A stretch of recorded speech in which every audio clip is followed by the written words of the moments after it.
현대전에서 항공모함은 강대국의 상징으로 자리 잡았으며 보유했는가의 여부에 따라 전쟁의 판도를 결정짓는 전략무기입니다. 대표적으로 미 해군이 운용하는 11척의 항모 전단은 미국이 초강대국으로 군림하는 이유라고 해도 과언이 아닙니다. 그리고 너나 할 것 없이 군비 경쟁이 치열한 동아시아는 최근 항모 열풍에 빠졌습니다. 중국은 이미 우크라이나에서 도입한 라오닝급과 산둥함 2척을 보유하고 있으며 일본도 이에 질세라 이즈모급 강습 상륙함을 항모로 개조하고 있습니다. 그리고 2019년 마침내 한국도 한국형 경항모 LPX-2를 건조하기로 결정했으며 함재기로 20대의 F-35B를 탑재한다고 밝혔습니다. 따라서 2030년대에는 동아시아의 대표 3강인 한중일 모두 항모를 보유할 예정입니다. 그러나 장기적으로 6척의 항모를 보유할 중국 해군이나 최소 2척을 운용할 해자대에 비하면 항모 전력에 있어선 한국 해군이 확실히 열세입니다. 그런데 한국은 이런 전력 열세에도 불구하고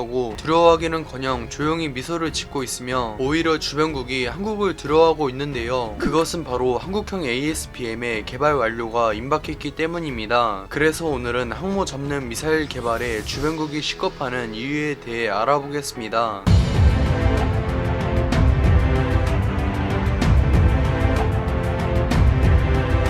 ASBM은 대형 군함, 특히 항공모함을 격침시키기 위해 개발한 전용 탄도미사일입니다. 그런데 ASBM은 이동 중인 해상 목표물을 타격하는 방식이라 고정 목표물을 타격하는 ICBM, SLBM과는 차원이 다른 기술력을 요구합니다. 심지어 한국군과의 격차가 압도적이라 살아남기 위해 미사일 개발에 목숨 거는 북한군조차 ASBM은 손도 못 대고 있습니다. 그런데 놀랍게도 한국은 2017년부터 비밀리에 ASBM 개발을 진행했습니다. 사정거리가 800km인 현무2 탄도미사일을 바탕으로 개발 중이라고 밝혔습니다. 참고로 현재 세계 최초이자 유일한 ASBM은 중국의 둥펑21입니다. 둥펑21은 미 해군에게 전력면에서 압도적으로 열세인 중국이 이를 극복하기 위해 개발한 ASBM입니다. 그러나 미국을 포함한 주변국들은 중국의 둥펑21을 현실성이 없다며 비웃는데요. 탄도미사일은 대표적인 핵 발사 수단이며 중국은 핵 보유국이라 자칫하면 핵미사일로 판단한 미국과 핵전쟁이 벌어질 가능성을 배제할 수 없습니다. 거기다 둥펑21은 실용성에서도 큰 의문이 들 수밖에 없습니다. 둥펑21의 목표인 미 항모 전단은 끝없이 넓은 태평양, 더 나아가 전 세계의 바다를 무대로 활동하기 때문에 이들을 탐지하는 것은 매우 어렵습니다. 거기다 중국은 둥펑21의 발사 속도가 마하 10을 넘는다고 자랑하지만 탄도미사일은 속도가 빨라질수록 명중률이 눈에 띄게 감소합니다. 괜히 미국의 라이벌이며 미사일 분야의 정점인 러시아가 ASBM을 포기한 게 아닌데요. 그러나 한국형 ASBM은 주변국들이 매우 경계하고 있으며 미국도 위협적이라고 평가합니다. 우선 한국형 ASBM의 목표인 중국 항모 전단은 활동 반경이 양국이 마주보는 서해로 한정되어 있어 이들을 탐지하는 것은 어려운 일이 아닙니다. 심지어 한국은 미국의 동맹국으로서 미군의 정찰 자산을 활용할 수 있는 특권이 있습니다. 거기다 중국 항모 전단은 작전 반경이 500km를 크게 벗어나지 않는 반면 한국형 ASBM은 사정거리가 최소 800km이기 때문에 서해에서 절대 도망칠 수 없습니다. 물론 중국 해군은 항모를 호위하는 구축함들이 워낙 많아 요격당할 가능성이 존재하는데요. 그러나 한국은 세계 3, 4위의 미사일 강국이라 최소 수백 발을 양산할 것이며 목표가 중국 항모 전단이라 말 그대로 비처럼 퍼부을 가능성이 매우 높습니다. 당연히 중국 항모를 호위하는 방공 구축함도 한두 발이면 몰라도 한 번에 수백 발을 전부 요격하는 것은 절대 불가능합니다. 즉 중국이 한국형 ASBM을 두려워하는 이유는 항모 전단으로 동아시아의 패권을 거머쥐려는 자신들의 계획을 물거품으로 만들 수 있기 때문입니다. 당연히 옆나라인 일본도 한국의 ASBM에 크게 당황하고 있습니다. 일본은 독도와 칠광구를 포함한 영토 분쟁에서 주도권을 잡기 위해 이즈모급 상륙함 2척을 항모로 개조하면서 한국을 자극했는데요. 그런데 한국이 ASBM을 개발하면서 이즈모급 항모가 무용지물이 되었으며 일본은 평화헌법에 따라 대응할 수단이 없으니 망연자실하고 있습니다. 예나 지금이나 중국과 일본은 동아시아의 전략적 요충지인 한국을 호시탐탐 노리고 군사 도발을 자행하고 있습니다. 따라서 한국은 주변국이 감히 넘볼 수 없는 강한 군사력을 보유해야 하며 자주 국방을 목표로 하는 한국군에게